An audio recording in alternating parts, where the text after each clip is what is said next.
Alhamdulillah, pada kesempatan yang mulia ini kita berkenan duduk bersama untuk berupaya lebih memahami daripada makna kehidupan kita. Tentu dengan pendekatan tasawuf,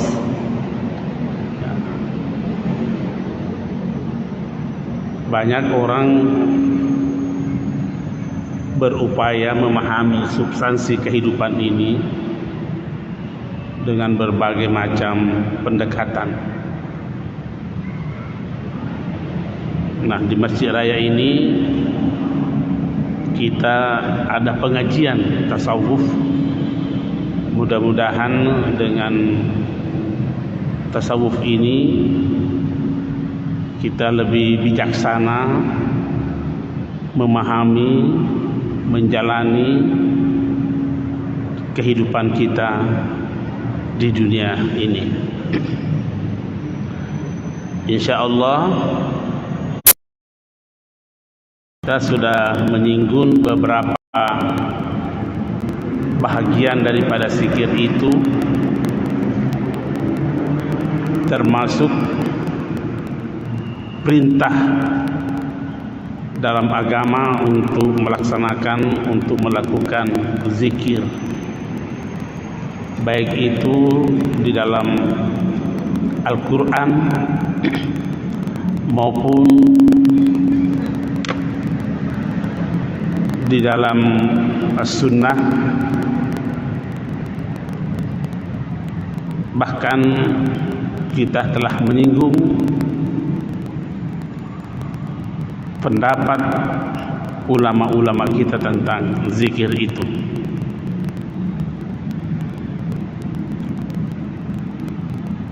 Salah satu pendapat yang kita baca pertemuan kita yang lalu, yaitu pernyataan dari Al-Ustaz Abu Ali Ad-Daqqaq. Siapa itu Abu Ali Ad-Daqqaq? Abu Ali Ad-Daqqaq ini adalah guru daripada penulis kitab ini. Guru daripada penulis kitab ini.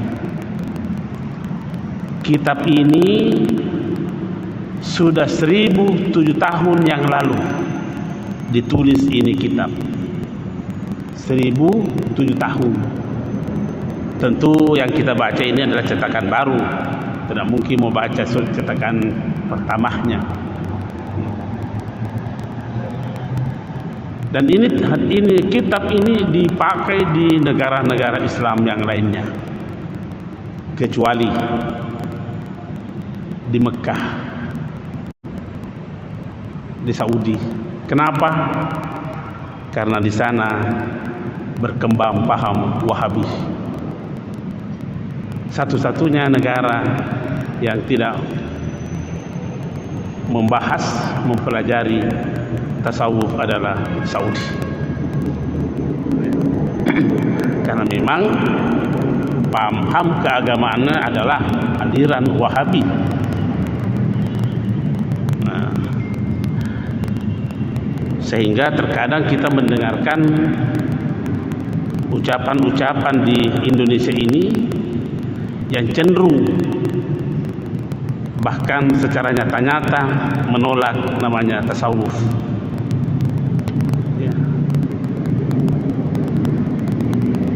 Dan tidak sedikit juga kita temukan salah memahami namanya zikir.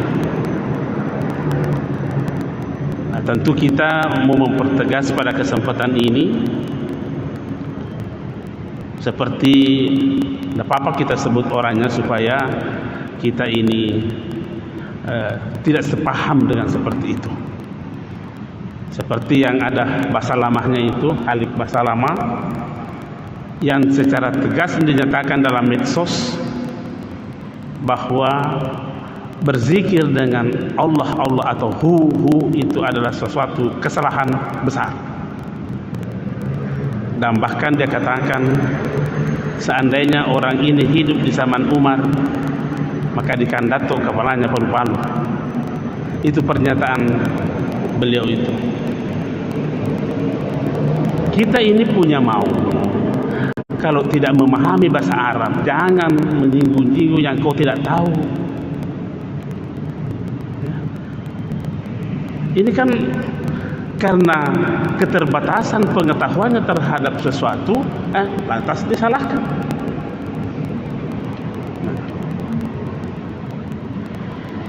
Memang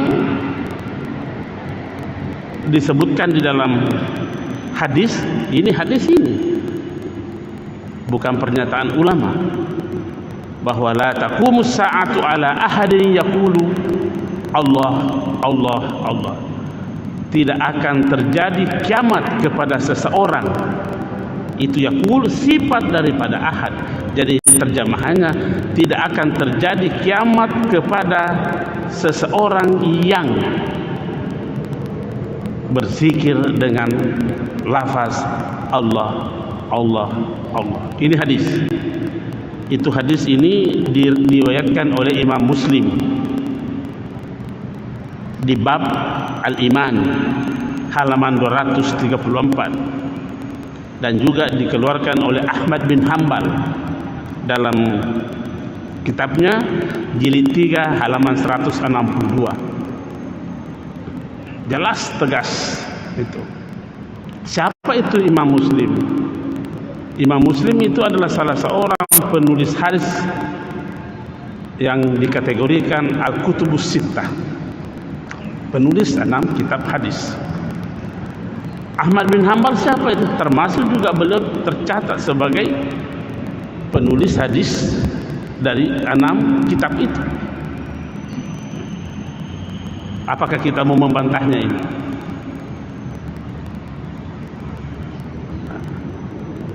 Lebih jauh lagi dikatakan la taqumus sa'atu hatta la yuqala fil ardi Allah. Terjemahan bebasnya ini, selagi masih ada yang berzikir dengan Allah, tidak akan kiamat dunia. Ini hadis diriwayatkan juga Imam Muslim, diriwayatkan juga Tirmidzi, diriwayatkan juga Ahmad bin Hanbal. Ini ulama-ulama hadis semua ini yang kita sebutkan adalah penulis kitab-kitab hadis yang 6 itu. Kenapa tidak dikatakan la ilaha illallah? Kenapa cuma Allah? Sesungguhnya substansinya tidak ada bedanya. Karena yang menjadi titik utama di dalam lafaz la ilaha illallah adalah Allah. Cuma panjang pernyataannya.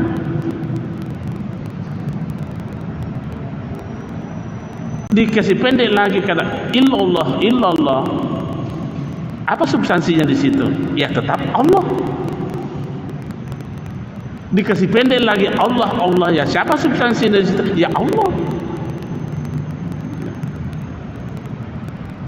Mau dikasih pendek lagi hu, siapa substansinya di sini? Adalah Allah. Nah, inilah yang disalahkan oleh Khalid Baslama karena dia tidak paham bahasa Arab. Itu huwa, itu hu asalnya dari domir huwa. Domir itu kata ganti nama. Jadi kalau dia, siapa yang dimasukkan dia di situ? Ya Allah. Itu terdiri dari 2 bunyi, hu dan wa. Hu itulah yang bermakna kata ganti, yang bermakna dia. Wawunya itu menunjukkan jenisnya. Ada kalau bahasa Arab ada namanya jenis muzakkar, ada namanya jenis muannas. Kata ganti yang lain hiya. Haknya itu kata ganti, iyahnya itu menunjukkan jenis muannas. Yang mana kita ganti? Hum. Apa artinya hum? Mereka. Haknya itu yang kata ganti, dia. Mimnya itu adalah menunjukkan jamak. Huma. Tetap yang menjadi kata ganti adalah hu, berarti hu tidak boleh hilang. Karena itulah yang menjadi kata ganti. Tentang tambahan-tambahan morfin sesudah itu menunjukkan imma menunjukkan jumlah, imma menunjukkan jenis, dan imma menunjukkan muzakkar dan muannas. Jadi kalau ada orang yang mengaji saat membaca la ilaha illa huwa berhenti di situ, boleh saja dia tidak sebutkan waw. La ilaha illahu. Siapa yang salahkan ini? Tidak ada yang bisa menyalahkan itu. Kalau ada yang menyalahkan ini, artinya masih kurang ilmu tajwidnya. Jadi kalau ada yang menyalahkan zikir hu, itu artinya belum memahami apa itu damir dalam bahasa Arab. Jadi jangan kita terlalu gampang menyalahkan orang yang kita tidak tahu. Sampai mengatakan kalau orang yang berzikir seperti ini, saya dengar itu di YouTube itu. Orang yang berzikir seperti ini di zaman Umar dikandaton kepalanya palu-palu. Tapi kita kan bisa berkata juga, seandainya orang yang melarang ini hidup di zaman Umar, dia yang dikandaton kepalanya palu-palu. Karena ini berani melarang yang dia tidak tahu. Tidak apa-apa kita sampaikan seperti itu untuk menjaga umat. Ya, kasih alasan-alasan yang rasional. Ya. Nah, tadi kita katakan bahwa dan itu pertemuan kita lalu sudah kita memahami apa itu zikir. Sederhananya pengertian zikir itu adalah menjadikan Allah sebagai pusat kesadaran kita. Menjadikan Allah sebagai pusat kesadaran kita. Artinya apa? Harus selalu ada terjadi transformasi kesadaran. Transformasi kesadaran. Kalau dikatakan zikir adalah sebagai proses menjadikan Allah sebagai pusat kesadaran, maka zikir dalam pengertian seperti ini tidak boleh dibatasi tempat, tidak boleh dibatasi waktu. Tidak boleh dibatasi tempat dan tidak boleh dibatasi waktu. Kenapa? Karena kesadaran kita ini kan selalu hadir dalam diri kita. Tapi mampukah menjadikan pusat kesadaran itu Allah? Apakah kita harus pusat kesadaran ini dibatasi dengan waktu? Oh, tidak boleh. Apakah harus dibatasi dengan tempat? Oh, tidak boleh.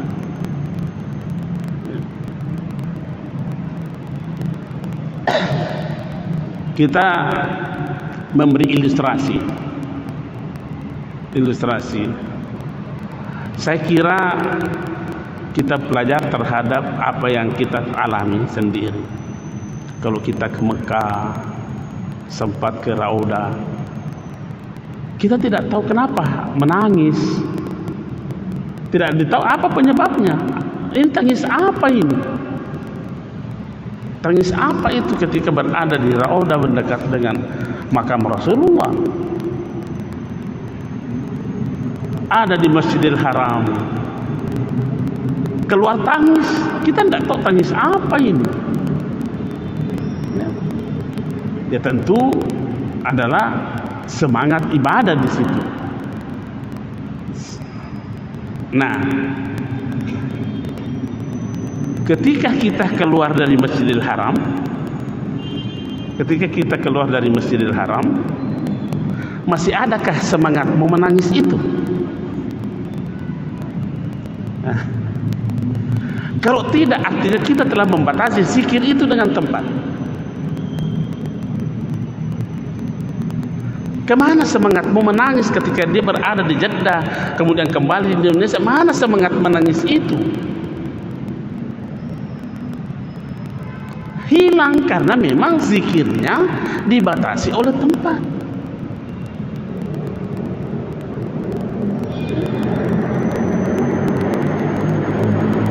Ketika ia berada di dalam masjid seperti ini, wah khusyuk.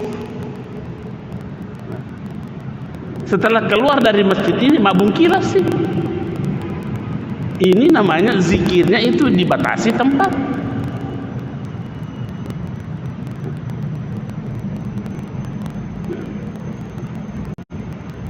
Ketika umpamanya bulan Ramadan, itu tadi tempat.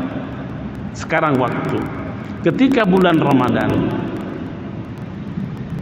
kita syukur karena melihat semangat kita untuk melakukan amalan-amalan kebajikan, baik yang fardu ataupun yang sunnah, sungguh sangat tinggi untuk melakukan amalan-amalan. Tentu itu didorong oleh pusat kesadaran kita, karena Allah kita jadikan sebagai pusat kesadaran. Konsentrasi kita penuh di situ. Tapi setelah berlalu bulan Ramadan, kemana semangat itu? Masih seperti itu kesemangat itu. Itu artinya zikir kita, pusat kesadaran kita kepada Allah dibatasi dengan waktu. Nah, makanya guru daripada penulis kitab ini mengatakan, wa zikru ruknun kawiyun fi tariqil haqqi subhanahu wa ta'ala. Zikir itu adalah rukun. Apa namanya rukun? Rukun itu adalah tidak sah tanpa itu. Tidak sah tanpa itu. Kalau rukun, apa rukunnya meja ini? Kaki. Kalau tidak ada kakinya,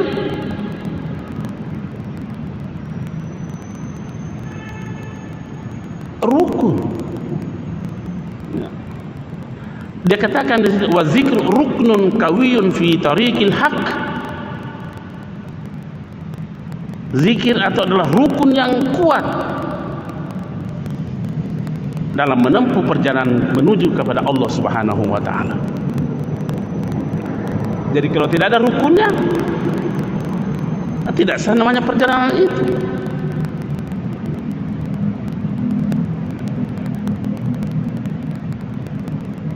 Bahkan dia berkata di sini, bal huwa al-umdatu fi hadzal tariq. Bahkan dia dalam menjadi penopang utama, al-umdah, pegang tiang yang utama dalam perjalanan itu. Baru dia katakan, wala yasilu ahadun ila Allah illa bidawamiz zikr.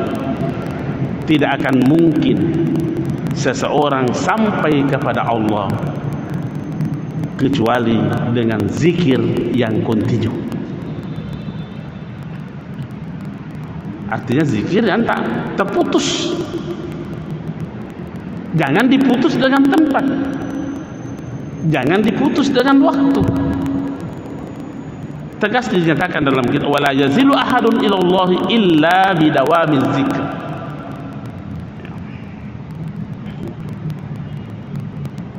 Nah, seperti itu pernyataan Abu Ali Ad-Daqqaq ini, Syekh Abu Ali Ad-Daqqaq, sebagai salah seorang ulama sufi terbesar.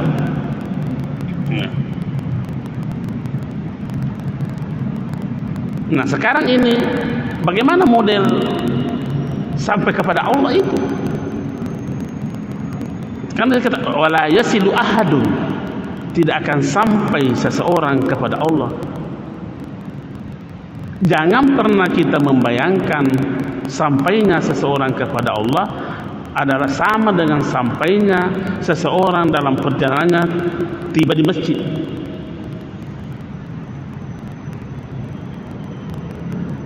Jangan juga pernah membayangkan yang namanya sampai ini kepada Allah adalah sama sampainya akal terhadap apa yang dia ketahui. Jangan juga pernah kita membayangkan sampainya kita kepada Allah sama sampainya perasaan kita kepada yang kita rasakan. Karena kalau seperti itu, apa bedanya kita dengan membuat Tuhan? Karena yang dibentuk oleh akal pikiran, yang dicapai oleh akal pikiran, yang dicapai oleh perasaan, yang dicapai oleh angan-angan adalah sesuatu.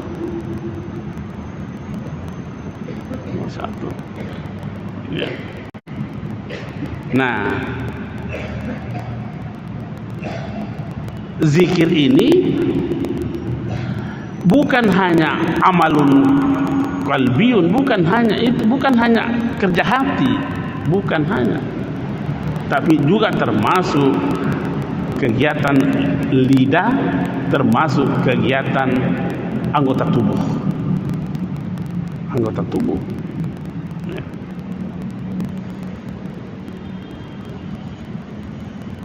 Apa itu zikir? Tadi kita telah katakan, tetapi dalam kitab ini salah seorang ulama ditanya tentang zikir. Wa su'ila al-Wasiti an zikri. Seorang ulama namanya Al-Wasiti ditanya tentang zikir. Faqala, maka beliau mengatakan, al-khuruju min maidanil ghaflati ila qada'il musyahadah ala ghalbatil khawfi wa syiddatil hubbi lahu. Apa artinya itu? Al-khuruj min maidanil ghaflati, kita mampu melepaskan diri dari kelalaian. Kita mampu melepaskan diri dari kelalaian dalam penyaksian kita terhadap Allah Subhanahu wa taala.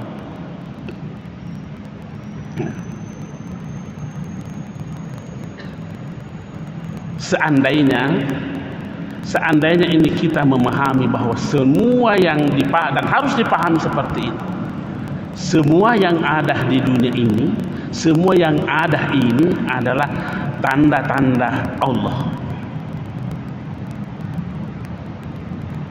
Itu tanda, berarti yang ditandai siapa? Jadi kalau itu adalah tanda, pasti ada yang ditandai. Pasti ada yang ditandai. Siapa yang ditandai tanda itu? Ya Allah. Jadi kalau begitu, segala yang ada ini adalah tanda-tanda Allah. Mampukah kita menangkap yang ditandai dari segala yang ada ini?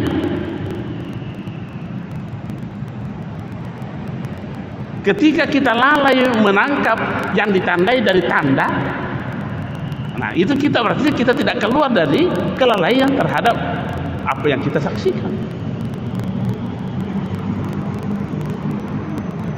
Nah, umpamanya contoh ini, contoh saja ini. Air. Dia ada tanda. Kalau pusat kesadaran kita berhenti pada air, maka kita sewenang-wenangnya melakukan berbuat terhadap air ini. Dia dibuang kemana-mana karena cuma dilihat air. Karena yang kita lihat hanya tandanya, tapi kita tidak melihat apa yang dia tandai.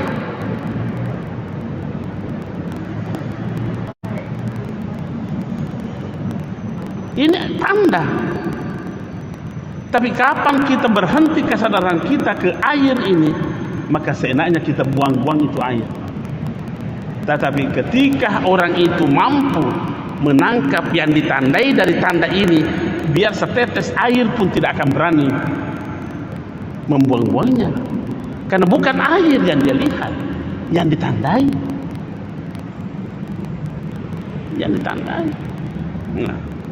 nah inilah yang dikatakan oleh Al-Wasiti ketika ditanya tentang zikir, al-khuruju min maidanil ghaflati, mampunya seseorang melepaskan dirinya dari kelalaian karena adanya penyaksian terhadap yang ditandai itu.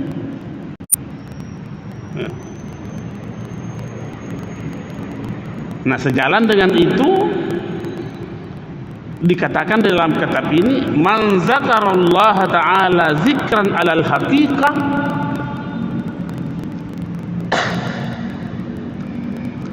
siapa yang berzikir kepada Allah dengan zikir yang sebenar-benarnya, seperti tadi yang kita sebutkan itu, nasya fi jambi zikrihi kulla syai'in, maka dia akan melupakan segala sesuatunya, melupakan segala sesuatunya. Bukan berarti hilang dari pemahaman kita terhadap sesuatu itu. Seperti ini, kembali lagi kita berikan contoh ini di air ini. Nasiya kita tidak berpikir terhadap air itu, sekalipun air itu di depan kita. Tapi yang menjadi pusat kesadaran kita adalah yang ditandai oleh air itu. Persis dengan malaikat dan iblis cara berpikirnya.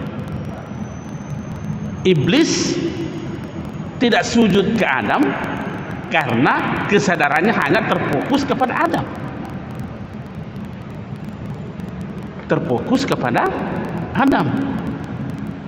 Malaikat jadi sujud ke Adam karena bukan kepada Adam pusat kesadarannya, sekalipun tetap ada Adam dalam dirinya malaikat itu, tapi tidak ada.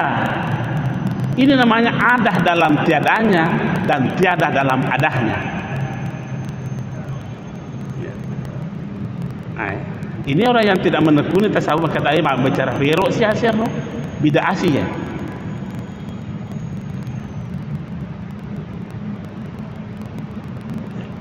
Iblis tidak sujud karena pusat kesadarannya kepada bendahnya, materialnya Adam. Makanya seenaknya saja memperlakukan Adam. Begitu juga kalau kita pusat kesadaran kita kepada air ini, seenaknya kita main-mainkan ini air, mau buang kemana-mana tidak ada urusan.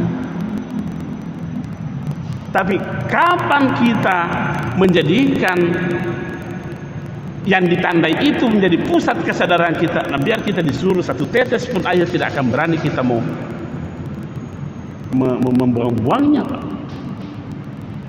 membuang-buangnya. Biar barangkali semut kecil itu, makhluk yang terkecil barangkali saja pun tidak berani kita membunuhnya, karena memang pusat kesadaran kita bukan pada semut. Karena semut hanya tanda, tetapi pusat kesadaran kita kepada yang ditandai oleh semut itu.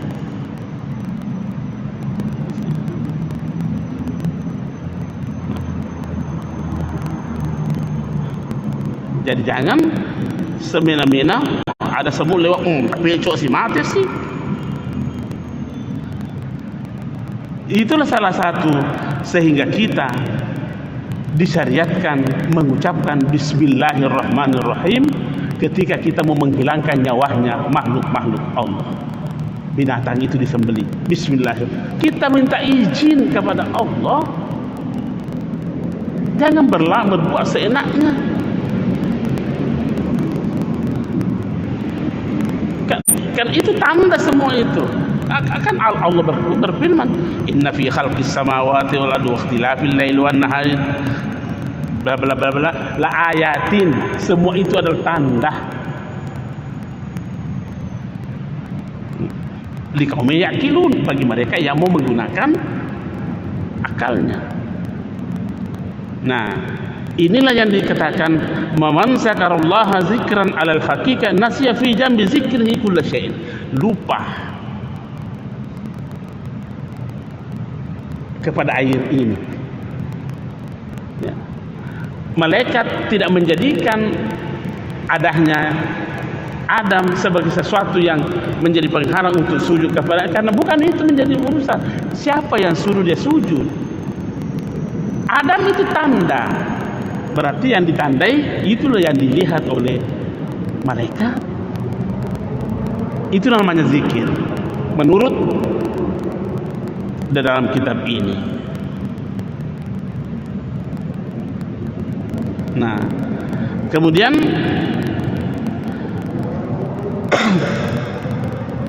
di dalam kitab ini disebutkan salah satu sabda Rasulullah sallallahu alaihi wasallam.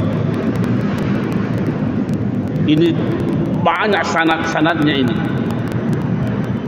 Ya, banyak sanad-sanadnya ini supaya diyakini sepenuhnya bahwa ini bukan hadis yang dibikin-bikin oleh sembarang orang. Artinya bukan ini hadis lemah, bukan ini hadis palsu.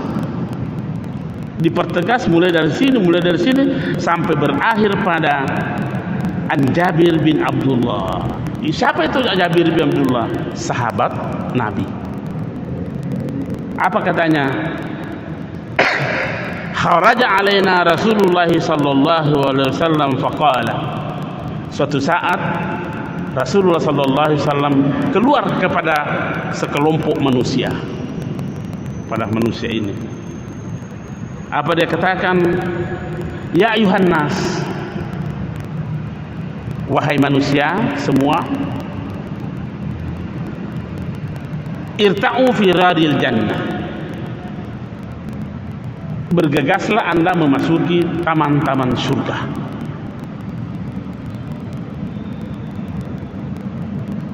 Fakulna, maka kami berkata, ya Rasulullah, ma riyadul jannah. Ya Rasulullah, apa itu taman surga? Qala, maka bersabdalah Rasulullah sallallahu alaihi wasallam, majalizul zikr, majlis zikir. Apa namanya majlis? Berkumpulnya beberapa orang di dalam sebuah pertemuan untuk berzikir kepada Allah. Itu namanya majlis zikir. Apakah tidak cukup dalil ini yang membenarkan bahwa kita dibenarkan zikir berjamaah? Nah, tidak cukupkah kita memahami bahwa ini dibenarkan dalam zikir berjamaah? Nah, ini anehnya lagi. Saya dengar di radio. Radionya itu adalah Ad-Dinun Nasiha. Dia katakan bahwa bid'ah yang pertama muncul adalah zikir berjamaah. La haula wala quwata illa billah. Coba buka radio itu Pak itu. Kita dengarkan itu kata-kata itu.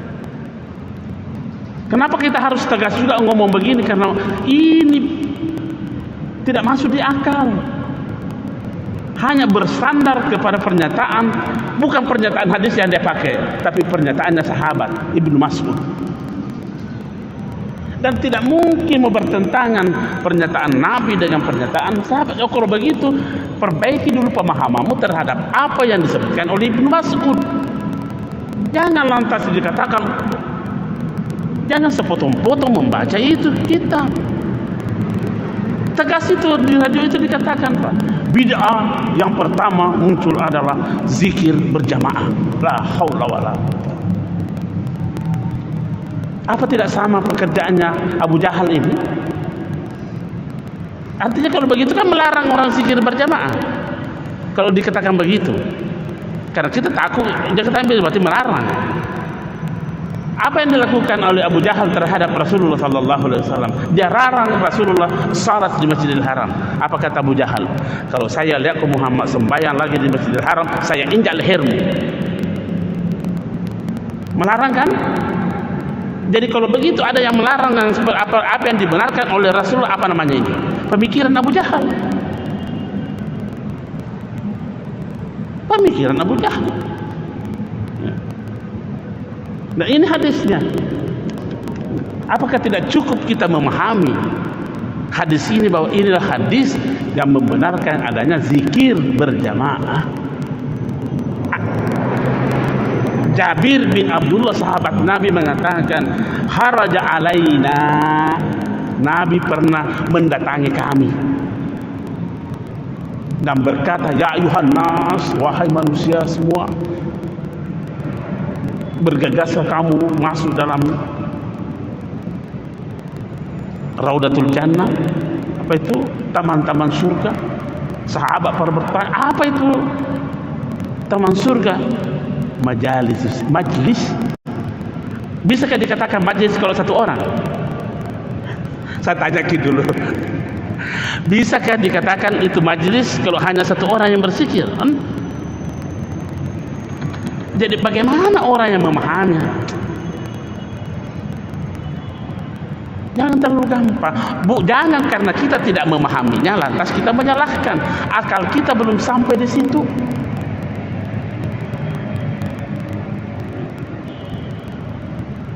Maka kemudian langsung Nabi lagi berkatakan, waruhu, datangilah majelis zikir itu. Apa itu datangilah? Pergilah berjamaah di situ kan?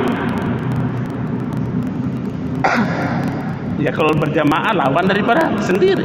Bagaimana? Bisakah dikatakan majelis zikir kalau satu orang? Saya dirikan sebuah majelis zikir. Siapa pesertanya? Saya sendiri. Majelis zikir apa itu? Tabe ini, mari kita berpikir. Wah, saya mau dirikan majelis zikir. Dan saya sudah dirikan majelis zikir. Apa namanya? Majelis zikir ini. Berapa pesertanya? Saya sendiri. Oh, tidak bisa dikatakan majelis itu karena satu orang. Ya. Nabi mengatakan waruhu, ke sana kok. Ke sana maksudnya itu taman-taman surga itu. Waskuru, dan berzikirlah kamu di situ. Lantas dikatakan man kana yuhib an ya'lam manzilatahu indallahi falyanzur kaifa manzilatullahi indahu. Siapa yang ingin mengetahui bagaimana kedudukannya di sisi Allah, mau mengetahui betapa kedudukan kita di sisi Allah, falyanzur, hendaklah ia melihat bagaimana kedudukan Allah pada dirinya.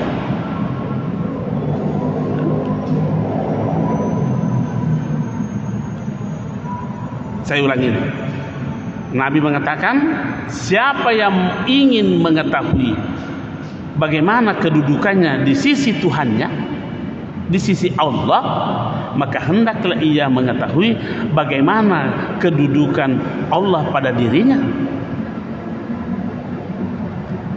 Jadi kita sudah bisa ini menerka-nerka, oh saya seperti ini kedudukanku di sisi Allah, karena begini kedudukan Allah pada diri saya.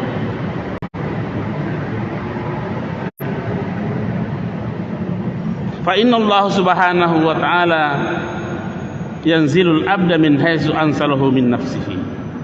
Karena sesungguhnya Allah subhanahu wa ta'ala, katanya di sini yanzil, turun, tapi bukan turun seperti bersama dengan hambanya,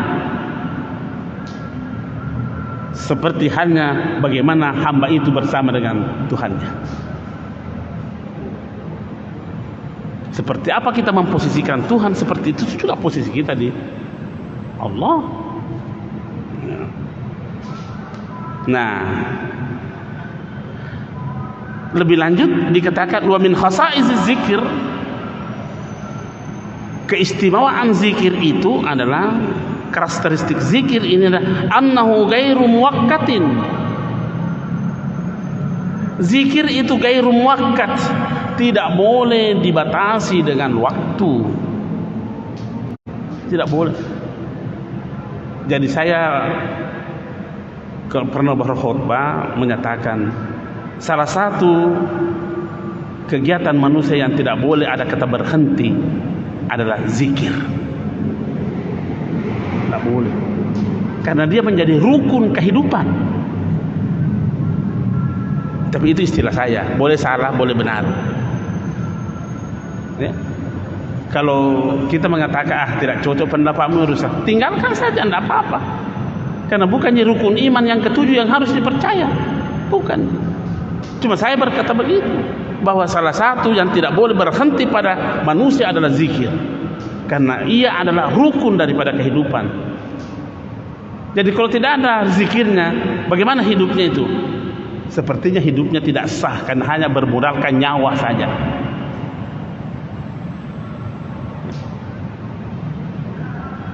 Hidup hanya modalnya nyawa, modalnya roh. Semua bisa seperti itu. Kafir juga bisa hidup, binatang juga bisa. Tapi itu pernyataan pribadi saya, boleh diikuti, boleh tidak. Jadi annahu ghairu muwaqqatin, zikir itu tidak terbatas dengan waktu. Bal ma min waqtin min al-awqati illa wal 'abdu ma'murun bi zikrillah. Tidak ada apa istilahnya kalau jarak waktu yang sesederhana, tidak ada pun spasi waktu yang dilewati oleh manusia yang harus lepas daripada zikir.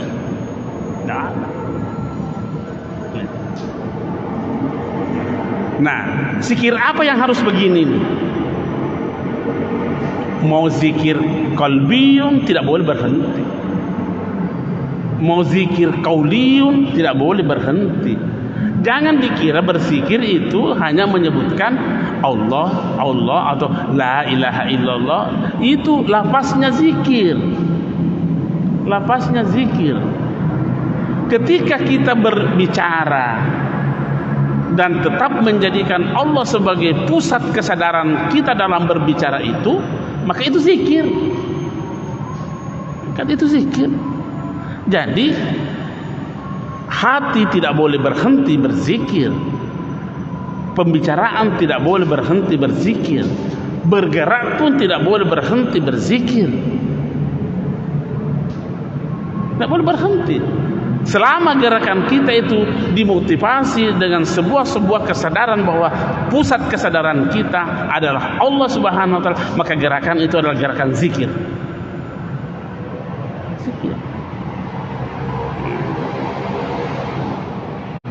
Sini ma min waqtin minal awqati illa wal 'abdu ma'murun bi zikrillah imma fardan, boleh saja itu sudah difardukan, wa imma nadaban, boleh sunnah. Baru penulis kitab ini memberi satu contoh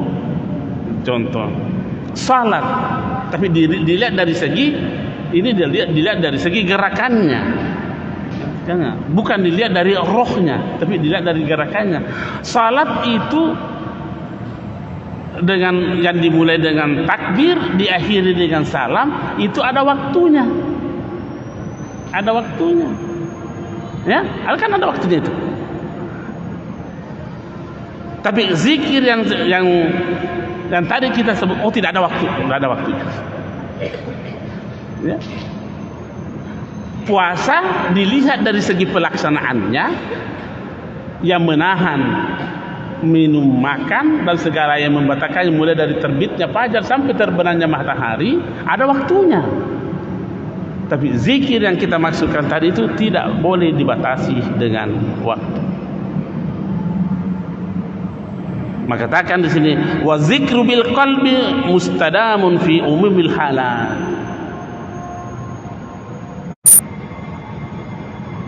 Masih ada waktu. Oh ya.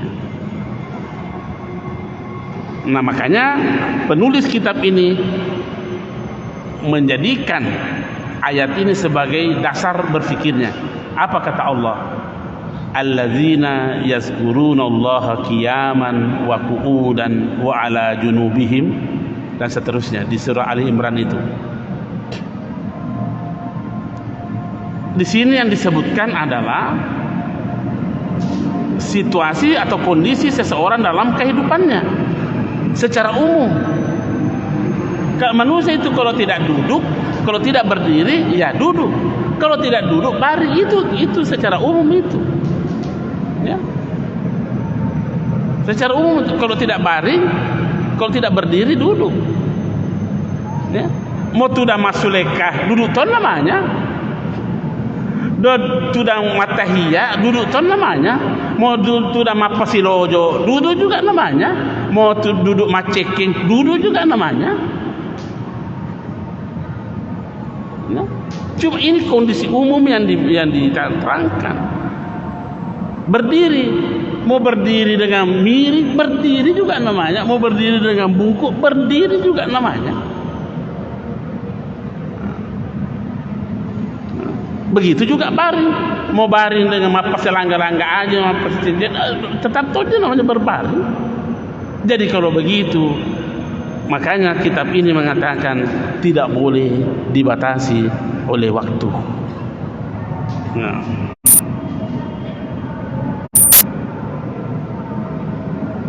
Nah,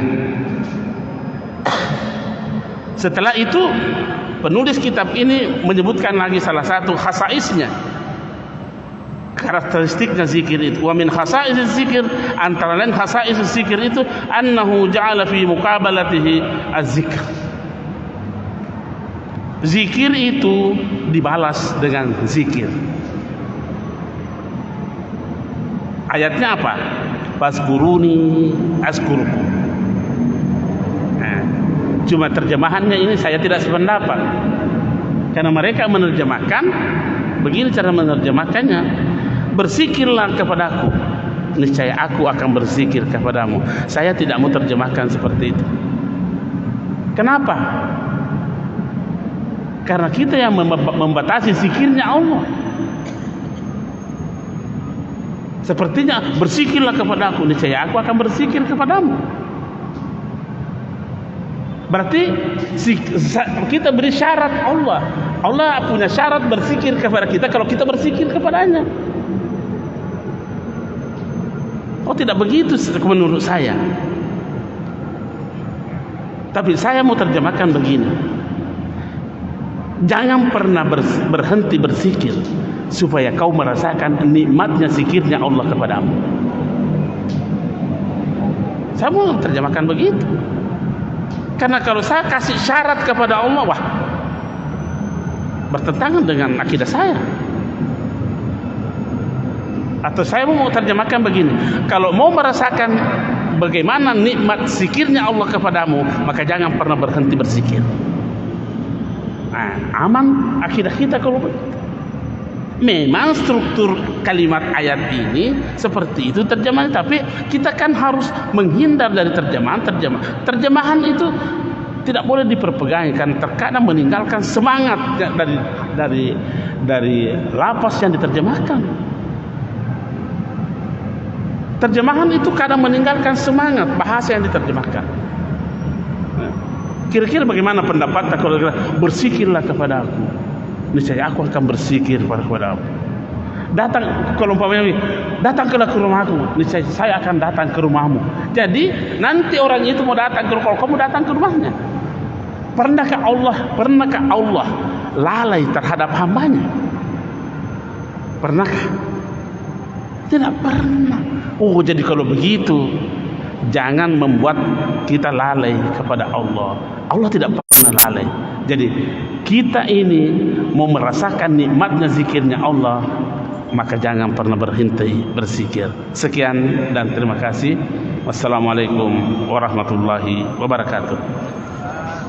Ini masih panjang bab zikir ini. Maghrib yang dirahmati oleh Allah Subhanahu wa taala. Alhamdulillah, pada kesempatan yang mulia ini kita berkenan duduk bersama untuk berupaya lebih memahami daripada makna kehidupan kita. Tentu dengan pendekatan tasawuf,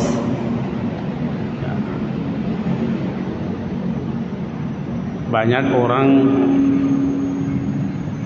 berupaya memahami substansi kehidupan ini dengan berbagai macam pendekatan. Nah, di Masjid Raya ini kita ada pengajian tasawuf.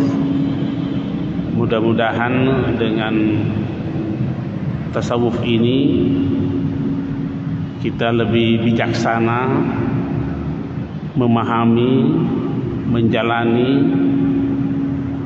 kehidupan kita di dunia ini. Insya Allah menyinggung beberapa bahagian daripada zikir itu, termasuk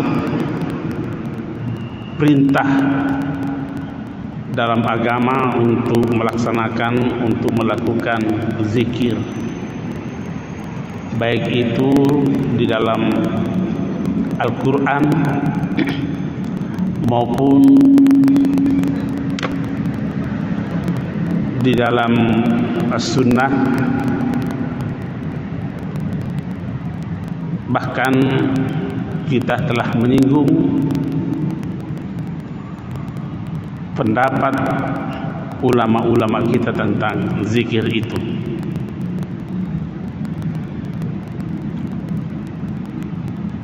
Salah satu pendapat yang kita baca pertemuan kita yang lalu, yaitu pernyataan dari Al-Ustaz Abu Ali Ad-Daqqaq. Siapa itu Abu Ali Ad-Daqqaq?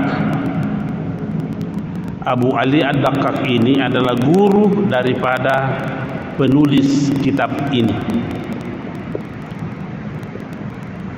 Guru daripada penulis kitab ini. Kitab ini sudah 1007 tahun yang lalu ditulis ini kitab.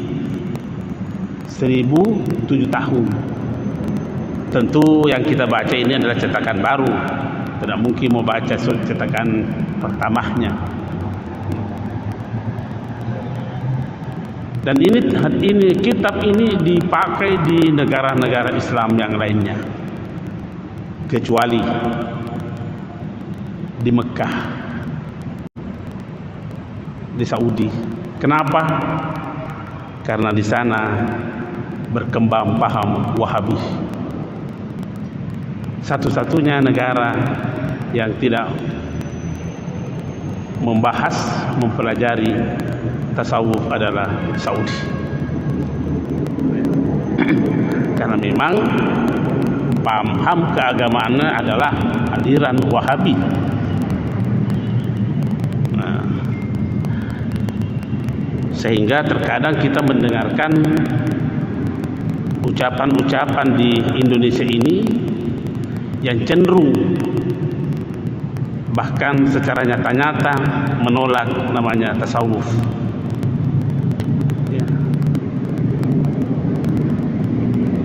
Dan tidak sedikit juga kita temukan salah memahami namanya zikir.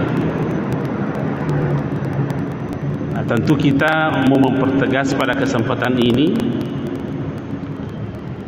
seperti tidak apa-apa kita sebut orangnya supaya kita ini tidak sepaham dengan seperti itu.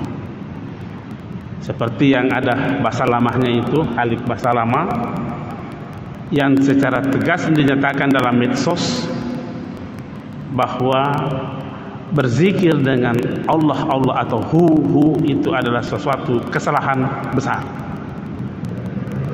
Dan bahkan dia katakan, seandainya orang ini hidup di zaman Umar, maka dikandato kepalanya palu-palu.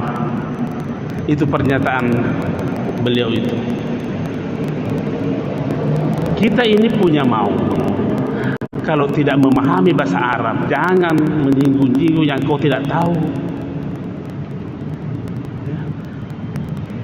Ini kan karena keterbatasan pengetahuannya terhadap sesuatu, lantas disalahkan.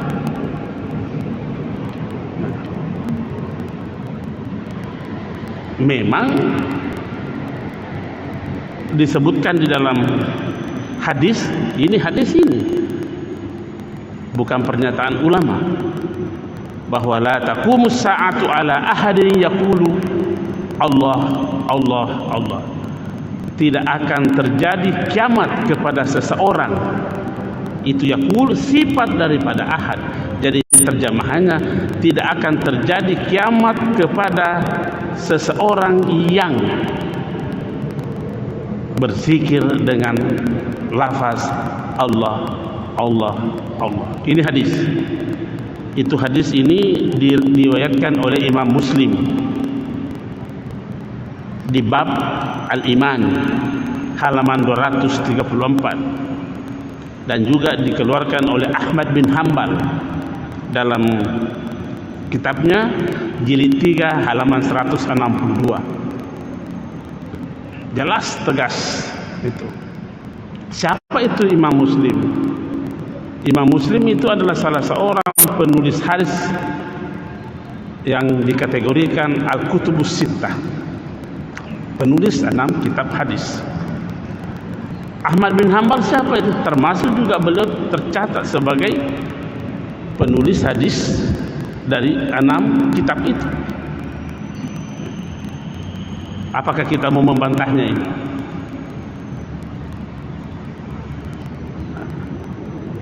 Lebih jauh lagi dikatakan la taqumus sa'atu hatta la yuqala fil ardi Allah Allah. Terjemahan bebasnya ini, selagi masih ada yang berzikir dengan Allah Allah, tidak akan kiamat dunia. Ini hadis diriwayatkan juga Imam Muslim, diriwayatkan juga Turmusi, diriwayatkan juga Ahmad bin Hanbal. Ini ulama-ulama hadis semua ini yang kita sebutkan adalah penulis kitab-kitab hadis yang 6 itu.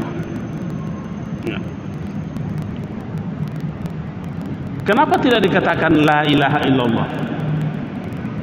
Kenapa cuma Allah Allah? Sesungguhnya substansinya tidak ada bedanya. Karena yang menjadi titik utama di dalam lafaz la ilaha illallah adalah Allah. Cuma panjang pernyataannya. Dikasih pendek lagi kata illallah illallah. Apa substansinya di situ? Ya tetap Allah. Dikasih pendek lagi Allah Allah, ya siapa substansinya di situ? Ya Allah. Mau dikasih pendek lagi hu, siapa substansinya di sini? Adalah Allah. Nah inilah yang disalahkan oleh Khalid Baslama karena dia tidak paham bahasa Arab. Itu huwa, itu hu asalnya dari domir huwa. Domir itu kata ganti nama. Jadi kalau dia, siapa yang dimasukkan dia di situ? Ya Allah. Itu terdiri dari 2 bunyi, hu dan wa. Hu itulah yang bermakna kata ganti, yang bermakna dia. Wawunya itu menunjukkan jenisnya. Ada kalau bahasa Arab ada namanya jenis muzakkar, ada namanya jenis muannas. Kata ganti yang lain hiya. Haknya itu kata ganti, yahnya itu menunjukkan jenis muannas. Yang mana kita ganti? Hum. Apa artinya hum? Mereka. Haknya itu yang kata ganti, dia. Mimnya itu adalah menunjukkan jamak. Huma.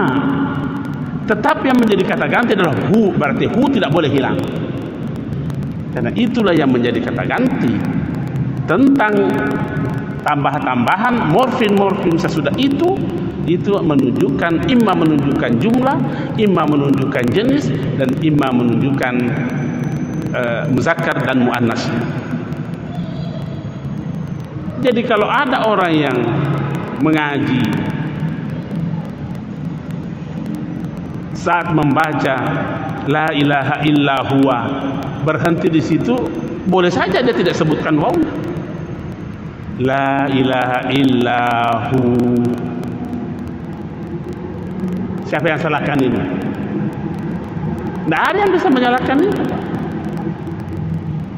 Kalau ada yang menyalahkan ini, artinya masih kurang ilmu tajwidnya.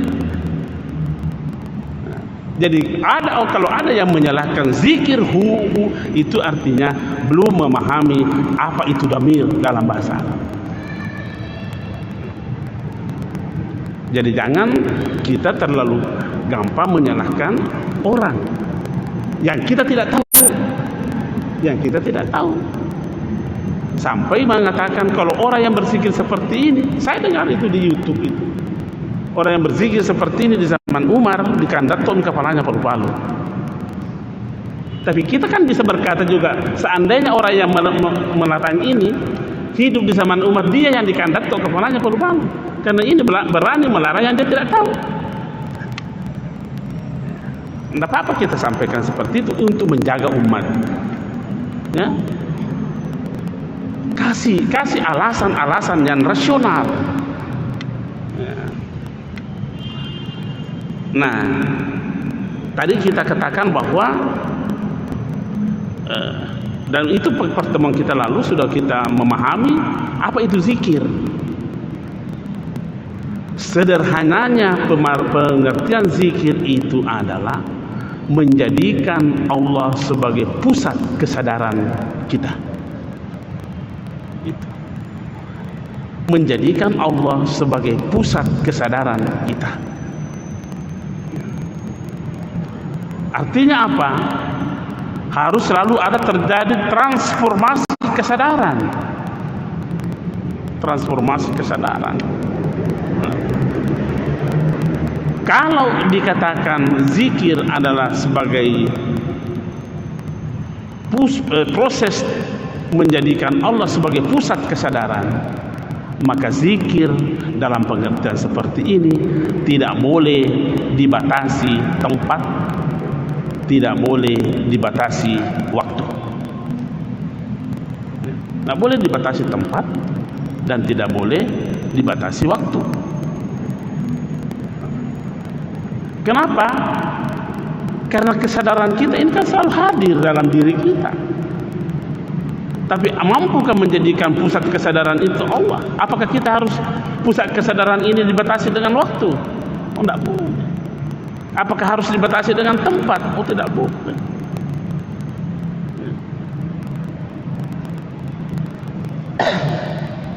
Kita memberi ilustrasi.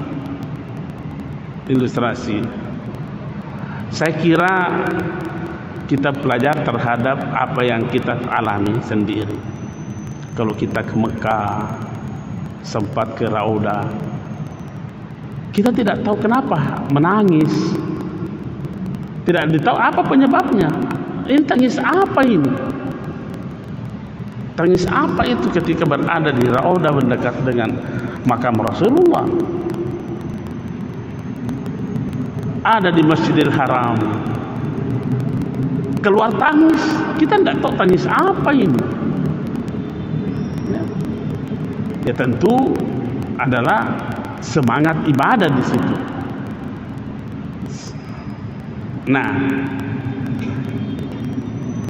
ketika kita keluar dari Masjidil Haram, ketika kita keluar dari Masjidil Haram, masih adakah semangat mau menangis itu? Nah, kalau tidak, artinya kita telah membatasi zikir itu dengan tempat. Kemana semangat mau menangis ketika dia berada di Jeddah, kemudian kembali di Indonesia? Mana semangat menangis itu? Hilang karena memang zikirnya dibatasi oleh tempat.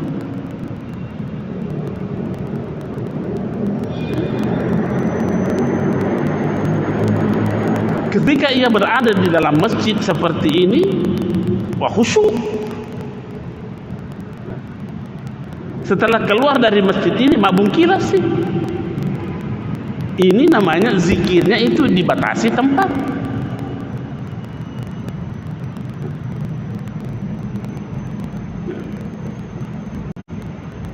Ketika umpamanya bulan Ramadan, itu tadi tempat. Sekarang waktu. Ketika bulan Ramadan, kita syukur karena melihat semangat kita untuk melakukan amalan-amalan kebajikan, baik yang fardu ataupun yang sunnah, sungguh sangat tinggi untuk melakukan amalan-amalan. Tentu itu didorong oleh pusat kesadaran kita, karena Allah kita jadikan sebagai pusat kesadaran. Konsentrasi kita penuh di situ. Tapi setelah berlalu bulan Ramadan, kemana semangat itu? Masih seperti itu kesemangat itu. Itu artinya zikir kita, pusat kesadaran kita kepada Allah dibatasi dengan waktu. Nah, makanya guru daripada penulis kitab ini mengatakan, wa zikru ruknun kawiyun fi tariqil haqqi subhanahu wa ta'ala. Zikir itu adalah rukun. Apa namanya rukun? Rukun itu adalah tidak sah tanpa itu. Tidak sah tanpa itu. Kalau rukun, apa rukunnya meja ini? Kaki. Kalau tidak ada kakinya,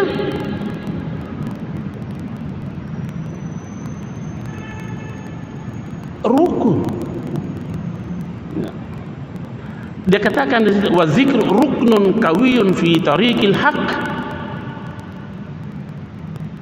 Zikir atau adalah rukun yang kuat dalam menempuh perjalanan menuju kepada Allah Subhanahu wa taala. Jadi kalau tidak ada rukunnya, tidak sah namanya perjalanan itu.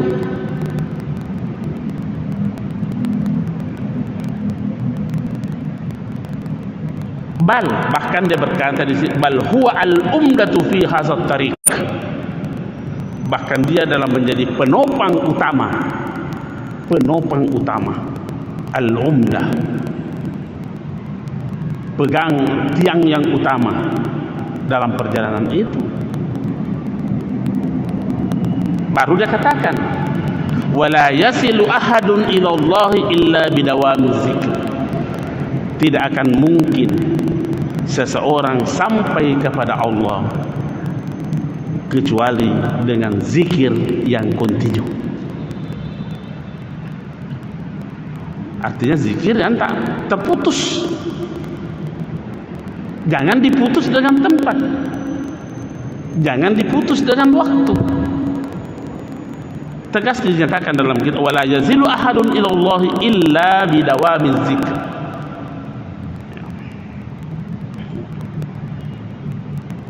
Nah, seperti itu pernyataan Abu Ali Ad-Daqqaq ini, Syekh Abu Ali Abdul Ad-Daqqaq, sebagai salah seorang ulama sufi terbesar.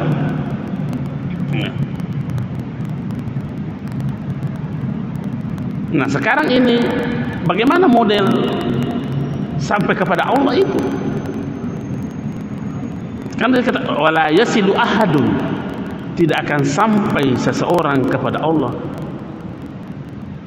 Jangan pernah kita membayangkan sampainya seseorang kepada Allah adalah sama dengan sampainya seseorang dalam perjalanannya tiba di masjid.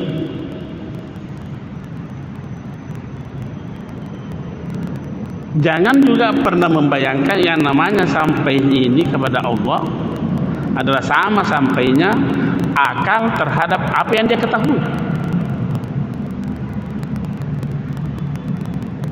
Jangan juga pernah kita membayangkan sampainya kita kepada Allah sama sampainya perasaan kita kepada yang kita rasakan. Karena kalau seperti itu, apa bedanya kita dengan membuat Tuhan?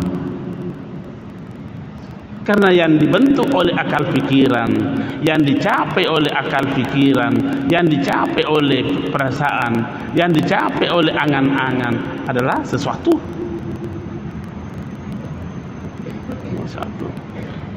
Ya. Nah, zikir ini bukan hanya amalun qalbiyun, bukan hanya itu, bukan hanya kerja hati, bukan hanya, tapi juga termasuk kegiatan lidah, termasuk kegiatan anggota tubuh. Anggota tubuh. Ya.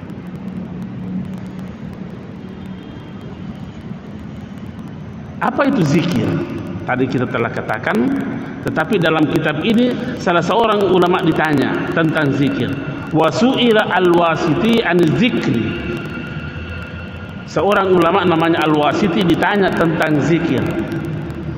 Faqala, maka beliau mengatakan, al-khuruju min maidanil ghaflati ila qada'il musyahadah ala ghalbatil khawfi wa syiddatil hubbi lahu. Apa artinya itu? Al-khuruj min maidanil ghaflati, kita mampu melepaskan diri dari kelalaian. Kita mampu melepaskan diri dari kelalaian dalam penyaksian kita terhadap Allah Subhanahu wa taala.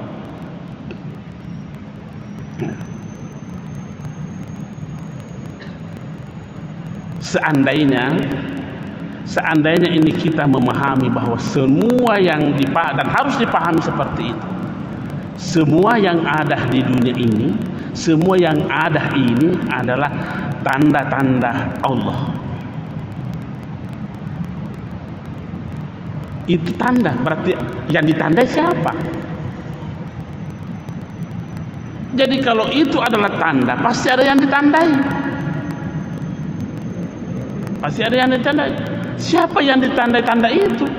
Ya Allah. Jadi kalau begitu, segala yang ada ini adalah tanda-tanda Allah. Mampukah kita menangkap yang ditandai dari segala yang ada ini? Ketika kita lalai menangkap yang ditandai dari tanda, nah itu kita berarti kita tidak keluar dari kelalaian terhadap apa yang kita saksikan. Nah, umpamanya contoh ini, contoh saja ini. Air. Dia ada tanda. Kalau pusat kesadaran kita berhenti pada air, maka kita sewenang-wenangnya melakukan berbuat terhadap air ini. Dia dibuang kemana-mana karena cuma dia air.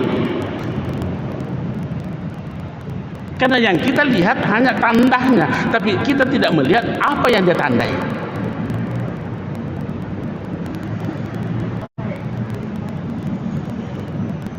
Ini tanda. Tapi kapan kita berhenti kesadaran kita ke air ini, maka seenaknya kita buang-buang itu air. Tetapi ketika orang itu mampu menangkap yang ditandai dari tanda ini, biar setetes air pun tidak akan berani membuang-buangnya. Karena bukan air yang dia lihat, yang ditandai. Yang ditandai. Nah inilah yang dikatakan oleh Al-Wasiti ketika ditanya tentang zikir. Al-khuruju min maidanil ghaflati. Mampunya seseorang melepaskan dirinya dari kelalaian karena adanya penyaksian terhadap yang ditandai itu.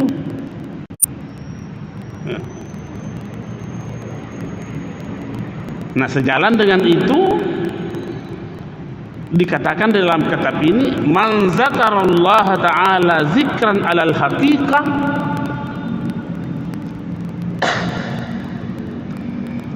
siapa yang berzikir kepada Allah dengan zikir yang sebenar-benarnya, seperti tadi yang kita sebutkan itu, nasya fi jambi zikrihi kulla syai'in, maka dia akan melupakan segala sesuatunya. Melupakan segala sesuatunya. Bukan berarti hilang dari pemahaman kita terhadap sesuatu itu. Seperti ini. Kembali lagi kita berikan contoh. Ini di air ini. Nasinya kita tidak berpikir terhadap air itu, sekalipun air itu di depan kita. Tapi yang menjadi pusat kesadaran kita adalah yang ditandai oleh air itu. Persis dengan malaikat dan iblis cara berpikirnya. Iblis tidak sujud ke Adam karena kesadarannya hanya terfokus kepada Adam. Terfokus kepada Adam. Malaikat jadi sujud ke Adam karena bukan kepada Adam pusat kesadarannya. Sekalipun tetap ada Adam dalam dirinya, malaikat itu tapi tidak ada. Ini namanya adah dalam tiadanya dan tiada dalam adahnya. Nah, ini orang yang tidak menekuni tasawuf kata mak bicara firok sia-sia no, bid'ah sih ya.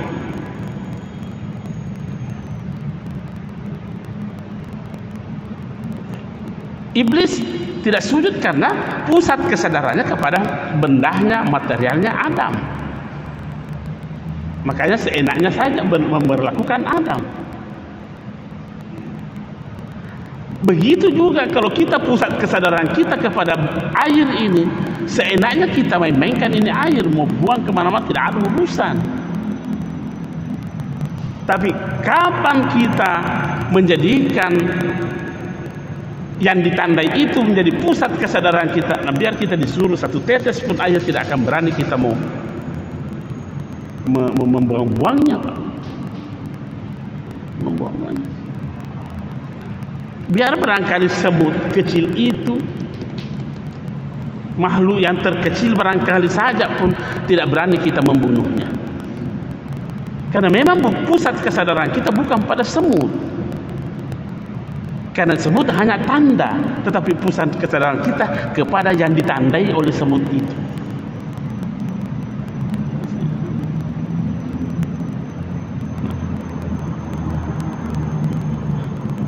Jadi jangan semena-mena ada semut lewat, pecok si mati sih. Itulah salah satu sehingga kita disyariatkan mengucapkan Bismillahirrahmanirrahim ketika kita mau menghilangkan nyawanya makhluk-makhluk Allah. Binatang itu disembelih. Bismillahirrahmanirrahim. Kita minta izin kepada Allah. Jangan berbuat seenaknya.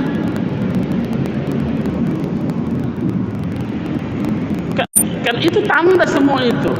Kan Allah berfirman, inna fi khalqis samawati wal ardi wa ikhtilafil laili wan nahari bla bla bla bla la ayatin. Semua itu adalah tanda. Liqaumin yaqilun, bagi mereka yang mau menggunakan akalnya. Nah, Inilah yang dikatakan man zakarallaha zikran alal haqiqah nasiya fi jambi zikrihi kulla syai'in. Lupa kepada air ini. Ya.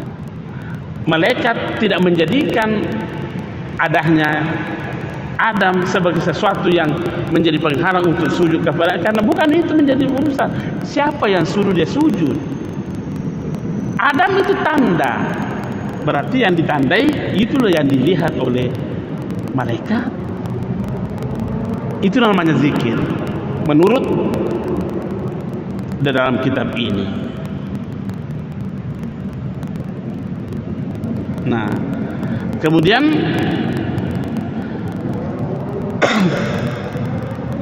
di dalam kitab ini disebutkan salah satu sabda Rasulullah sallallahu alaihi wasallam. Ini banyak sanad-sanadnya ini. Ya, banyak sanad-sanadnya ini supaya diyakini sepenuhnya bahwa ini bukan hadis yang dibikin-bikin oleh sembarang orang. Artinya bukan ini hadis lemah, bukan ini hadis palsu. Dipertegas mulai dari sini sampai berakhir pada Jabir bin Abdullah. Siapa itu Jabir bin Abdullah? Sahabat Nabi. Apa katanya? Kharaja alaina Rasulullah sallallahu alaihi wasallam faqala. Suatu saat Rasulullah sallallahu alaihi wasallam keluar kepada sekelompok manusia. Pada manusia ini. Apa dia katakan? Ya ayuhan nas, wahai manusia semua, irta'u fi radil jannah, bergegaslah anda memasuki taman-taman surga.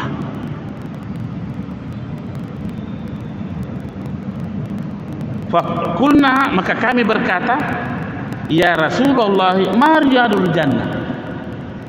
Ya Rasulullah, apa itu taman surga? Qala, maka bersabdalah Rasulullah sallallahu alaihi wasallam, majalizul zikr, majlis zikir.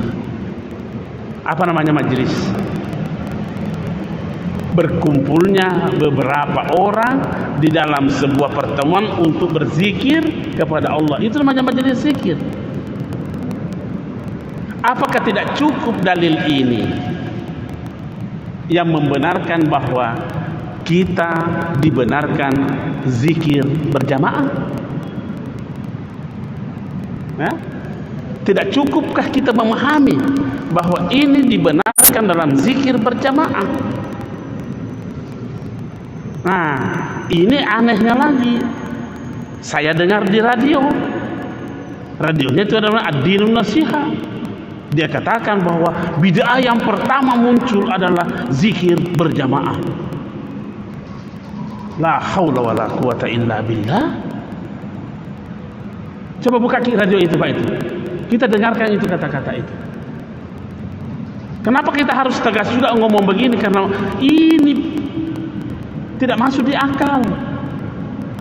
Hanya bersandar kepada pernyataan, bukan pernyataan hadis yang dia pakai, tapi pernyataannya sahabat Ibnu Mas'ud.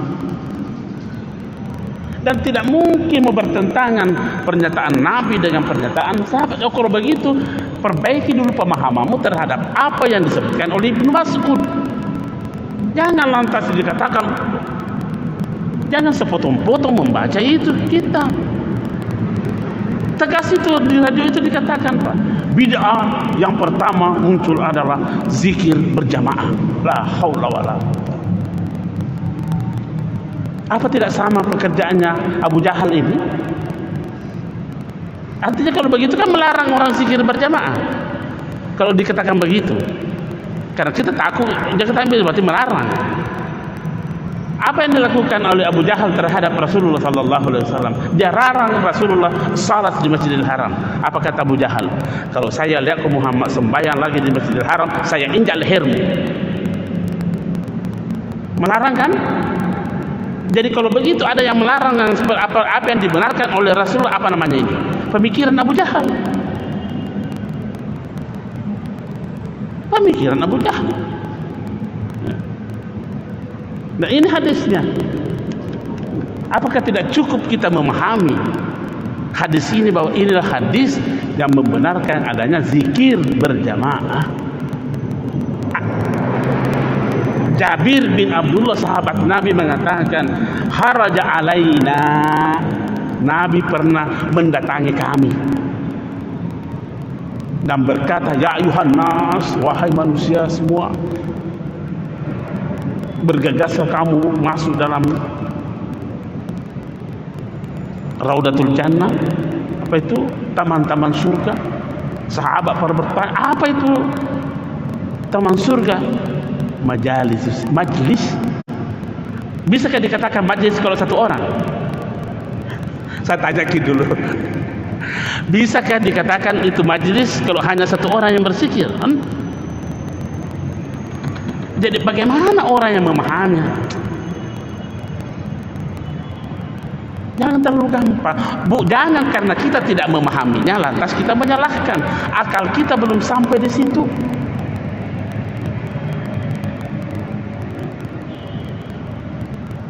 Nah, kemudian langsung Nabi lagi berkatakan, waruhu, datangilah majelis-majelis zikir itu.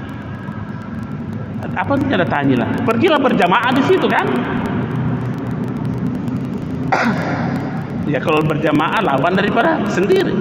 Bagaimana? Bisakah dikatakan majelis zikir kalau satu orang? Saya dirikan sebuah majelis zikir. Siapa pesertanya? Saya sendiri. Majelis zikir apa itu? Tabe ini, mari kita berpikir. Wah, saya mau dirikan majelis zikir. Dan saya sudah dirikan majelis zikir. Apa namanya? Majelis zikir ini. Berapa pesertanya? Saya sendiri. Oh, tidak bisa dikatakan majelis itu karena satu orang. Ya. Nabi mengatakan waruhu, ke sana kok. Ke sana maksudnya itu taman-taman surga itu.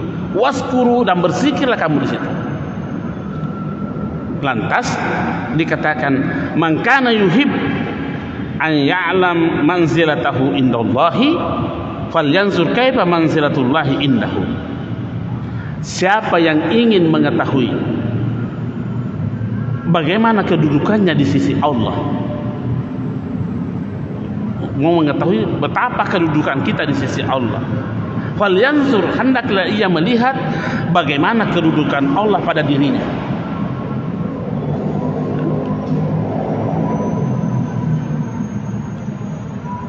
Saya ulangi, Nabi mengatakan siapa yang ingin mengetahui bagaimana kedudukannya di sisi Tuhannya, di sisi Allah, maka hendaklah ia mengetahui bagaimana kedudukan Allah pada dirinya.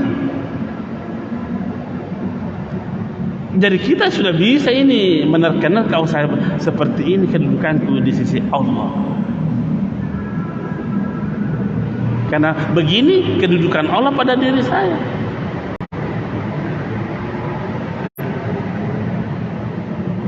Fa inna Allah subhanahu wa ta'ala yanzilul abda min haitsu ansalahu min nafsihi.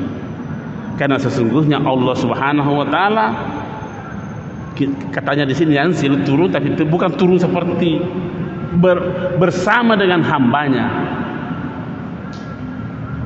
seperti hanya bagaimana hamba itu bersama dengan Tuhannya. Seperti apa kita memposisikan Tuhan, seperti itu juga posisi kita di Allah. Nah, lebih lanjut dikatakan wa min khasaiziz zikir, keistimewaan zikir itu adalah, karakteristik zikir ini adalah annahu ghairu muwakkatin. Zikir itu ghairu muwakkat, tidak boleh dibatasi dengan waktu. Tidak boleh. Jadi saya pernah berkhutbah menyatakan salah satu kegiatan manusia yang tidak boleh ada kata berhenti adalah zikir. Tidak boleh, karena dia menjadi rukun kehidupan. Tapi itu istilah saya, boleh salah, boleh benar. Ya. Kalau kita mengatakan tidak cocok pendapatmu rusak, tinggalkan saja, tidak apa-apa. Karena bukannya rukun iman yang ketujuh yang harus dipercaya, bukan. Cuma saya berkata begitu, bahwa salah satu yang tidak boleh berhenti pada manusia adalah zikir, karena ia adalah rukun daripada kehidupan. Jadi kalau tidak ada zikirnya, bagaimana hidupnya itu? Sepertinya hidupnya tidak sah, karena hanya bermodalkan nyawa saja.